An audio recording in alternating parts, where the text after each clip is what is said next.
My name is Joe Brennan, and I'm an English language teacher and Director of Studies in Waterford English Language Centres, which is a private language school, a family-run language school in the beautiful sunny southeast of Ireland. And we welcome students from all over the world with a wide, diverse range of learner profiles, aged between 9 and 90, and they come to visit us for periods of 1 week to 3 years, and they try and improve their linguistic ability.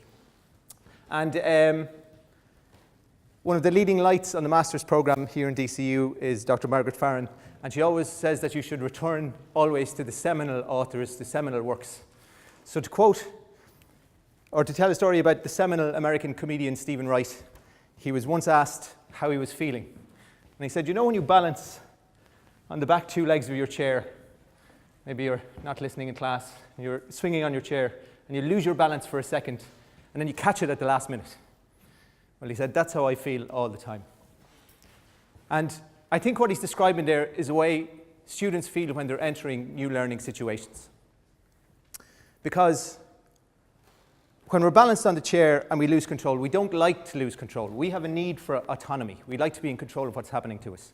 Our next reaction after we lose control on our chair is to sheepishly sit back down on the floor and look around and see if anybody has seen us. Because we don't want to be embarrassed. And we don't want to appear incompetent to other people. So we have a need for competency. And the reason we care what other people think is because we value the connection that we have with them. So we have a need for relatedness. And when you're swinging on your chair and you lose your balance in class, the last thing you're doing is thinking about learning. So all these factors impact on learning. And what I wanted to try and do is create an artifact that mitigated against these negative impacts on learning for new learners arriving in our environment. So basically, when you think about it, new language learners, when they arrive in Ireland, it's even a more anxious time for them because their learning environment extends beyond the classroom.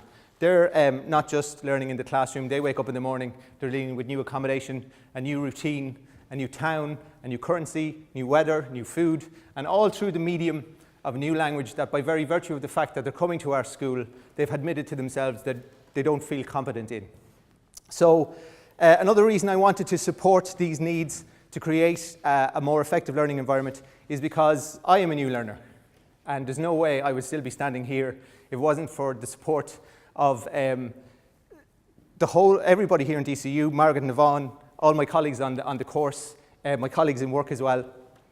So I understand the need for a supportive environment when you're dealing with challenging learning environments. Also, I suppose we had some practical concerns as well. We have a role in admissions policy in our school. So that means new students join classes every Monday morning, students leave every Friday. So it's very important to give students skills to deal with that and to take control of their own learning.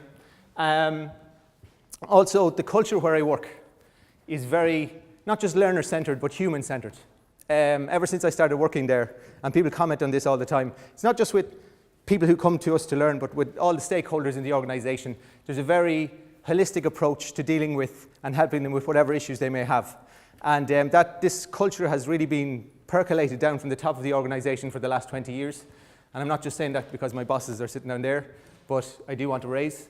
So that affected the way I was approaching this research. And also, really, throughout this journey, I've realized that I strive for connectedness. I don't work very well when I don't connect to people. I find it hard to find the motivation to keep going when I'm not connected to people. So I wanted to try and provide a resource that would help that connectedness for learners and integrate them as quickly as possible into their new learning environment. So what did I do? I built a 2-module interactive standalone course using Articulate Storyline, which you could all probably write a book about now at this stage.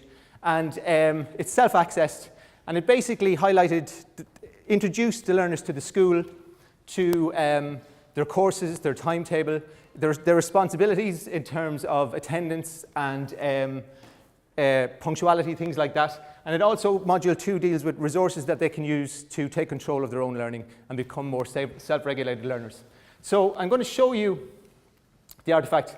Now, just in case you think I've developed some sort of super mind cursor interface, this is actually the navigation screencast, so it's got a mind of its own. It's just going to go off by itself. I just wanted to see what the artifact looked like.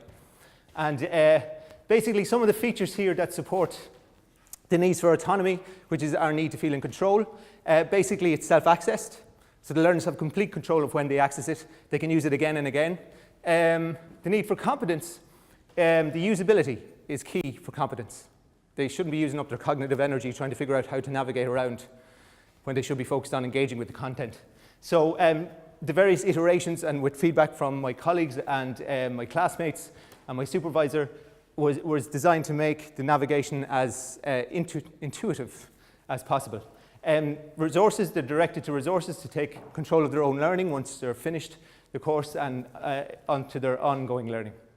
So basically there were features of learning environments that support these needs satisfaction.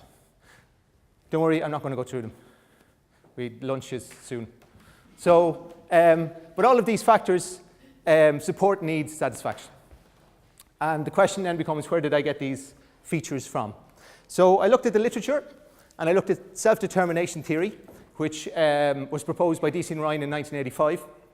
And basically, self-determination theory says that we are innately curious, and the way that we understand our world is through the interaction of our environment with the satisfaction of the innate needs for autonomy, relatedness, and competency.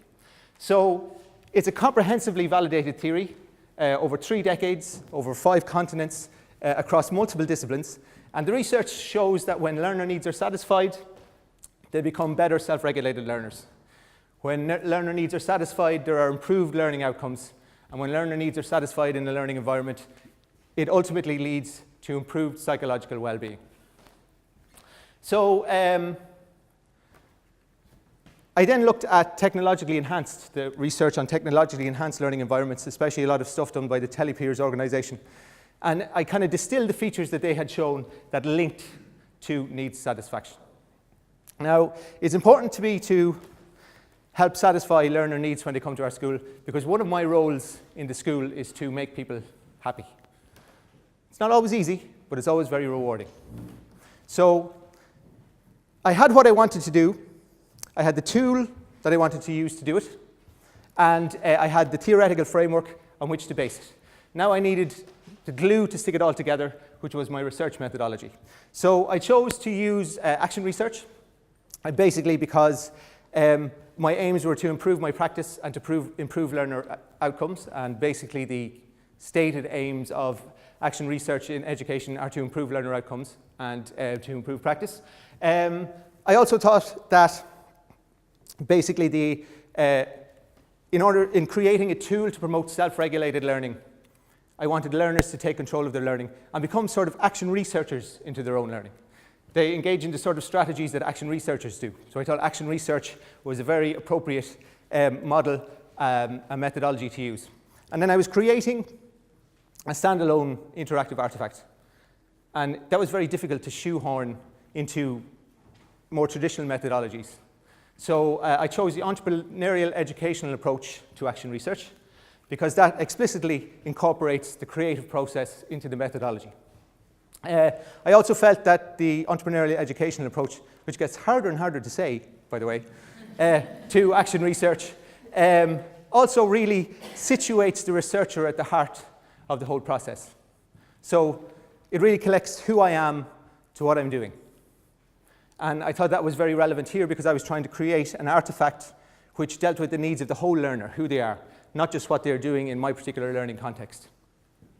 So the rigor and validity for the whole, for this methodology are supplied by the social validation process. And basically we expose ourselves to critical feedback and appraisal from our peers and colleagues and anybody else we can get involved, and our supervisor as well. And that makes us become very critically objective, or objectively critical. And it makes us be very honest about what we're trying to do because we have to explain it. So you are all part of this process now, because the amount of times I've gone through this in my head to get it to here I have my wife driven crazy. So also it means that you have to be quite clear about what you're trying to do. And the evidence for this whole process was collected in various ways from my social validation group. There was a forum online. From social validation meetings, there was audio recordings, and also all my colleagues who were involved. In fact, in the artifact, I think every single person involved in the school is in the artifact somewhere, either in picture form or video form or giving a comment or something. And ethically, it became more important to include that no one was left out rather than to make sure that everybody who was in there knew what they were doing, because we couldn't leave anybody out. But everybody was very generous with their feedback, and indeed there was sort of a feedback channel that opened up in that at the very beginning there were some teachers who were maybe less than honest with their feedback, but they got much more critical as it went on, as they realized they could say anything they wanted. So basically, the stakeholders here, all my peers from college, we had our social validation meetings. The stakeholders did a focus group and online surveys, and of course I catalogued the entire journey in my extensive reflective journal, soon to be published, but which gave my personal perspective on the whole trip. So another form of validity is catalytic validity, and that is that the whole methodology and the whole research gains its validity from the transformation that it causes. So basically, earlier on I mentioned that it's my role as a teacher, or it's in my role in school, to make people happy. And I know that some people kind of threw their eyes to heaven and went, right, Joe had the wrong kind of mushrooms on his pizza last night. That's very kind of airy-fairy. It's not quite a solid pedagogical methodology. And, but intuitively, I feel that's what an educator should be about, helping learners onward to their learning goals. Not my learning goals, but their learning goals. So really, this whole process has allowed me to take a comprehensively validated theory, link it with a rigorous methodology, and build a learning tool using 21st century technology to increase learners' psychological well-being, which sounds a lot better than go out and make learners happy. And not only has it justified for me my philosophical philosophical output, that's next year, philosophical outlook, and made me more confident in expressing it, but it also has provided tools for me that I can explain it to other people. And in my role as Director of Studies, that's very important, and to help shape the future academic direction of the school. So also, I think, with regards to the organisation, feedback from stakeholders indicated that the whole research process has become a shared learning experience, and it really has made them more aware of the values and culture of the school. I think someone once said that all art is self-portraiture. Now, I'm not saying that my artifact is art. Connor will absolutely agree with that. But the artifact has become a real mirror for us to look at ourselves. And trying to explain ourselves to new learners, we've actually explained ourselves to ourselves in a certain way. And that's very important to see where we are. The wider remit of the research, I think it extends the current research in terms of including a standalone artifact, because most of the research connecting technology to need satisfaction really does involve blended learning environments, or environments that rely heavily on social media. Also, it provides a template for our school going forward to create more learning objects on our learning journey towards e-maturity on the e-learning roadmap. But I suppose most importantly, I think if I can have one learner engage with their learning environment more effectively, then they will more confidently engage with future learning environments. They will go on, and it will affect them long after they're finished in our school. And so really, I don't want to stop people swinging on chairs. That's not like a traditional classroom. We want people to feel more confident about swinging on chairs. We want them to swing on bigger chairs, and more challenging chairs, and different colored chairs. Actually, a subheading for this presentation originally was helping learners become lifelong swingers. But I thought if I put that on the poster, we might attract the wrong type of audience. But you have been exactly the right type of audience, so thank you for your attention and have a good afternoon. Thank you.